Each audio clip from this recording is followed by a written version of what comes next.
Hello everyone, I welcome myself back to YouTube, to this channel. I have been absent for a month, but I'm finally back with a video.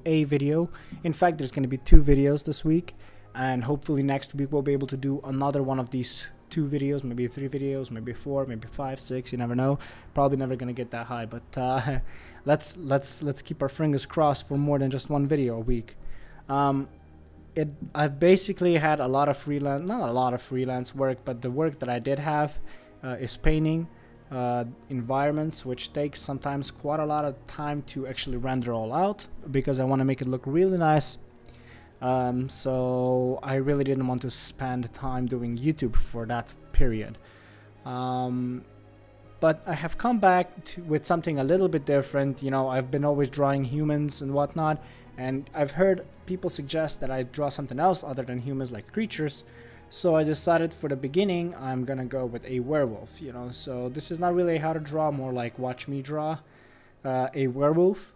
But in the next video we're gonna be drawing I am going to be drawing creatures. I talk like there's a lot of us, but there's only one person here. Yes, so again, this one is a lot more humanoid. The ones in the next video are going to be a bit less humanoid. Point of this 2 videos is that it's good to know how to draw different things, not just one. But if we talk a little bit about what's been happening in the video, you can see that I drew this, you know, sketch underneath, and I'm now going over on a new layer, or I'm not even sure if this is a new layer. This might actually be all the same layer, but I do believe it's a different layer. And now drawing in the fur, the muscles, then now the shadows, you know. Again, this is a line art. This is maybe more like a comic book line art even. Maybe something you would see in a manga. Yeah, manga. But again, you know, line arts, doesn't really matter how they are as long as they're very clear.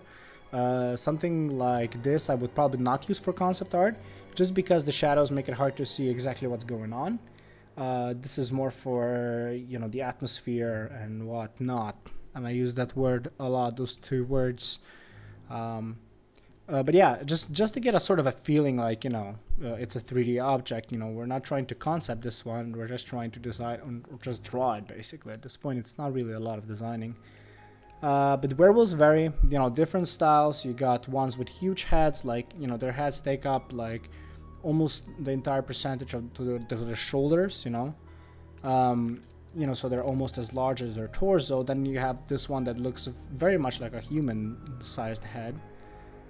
This one is very tall, but you're gonna see later another one that I drew that has a slightly bigger mouth. Because these are created creatures, they are made-up creatures. You can, you know, really draw them in any way you want. I drew some of them that have scales. I drew some that, you know, again, don't want to share too much about that, but I drew some werewolves, you know, different types. You know, if you're gonna draw werewolves, try to maybe stray up, you know, from the whole furry thing, and maybe try something else. You know, what about a werewolf that is like a dragon, or a werewolf that's like, I don't know, a pig? You know, there's a lot of different things you can get, and I think you're gonna come out with some really interesting results. For this week, or for this specific video, I just wanted to go with a good old-fashioned werewolf. That does seem a little bit tall. I think now that I look back on it, I did this drawing like a while back, but looking back I think I would have done it differently. But here we go. Now you can see both of them. So the one on the left is the one we did now, and the one on the right is a different type. Again, I want to thank you all for watching this video, and I'll be back with another one very soon. Everything changes. It's very important that you look at the shapes that the lines are making, especially the line between the lips. Now that is the most important line, because that's the line that defines the shape.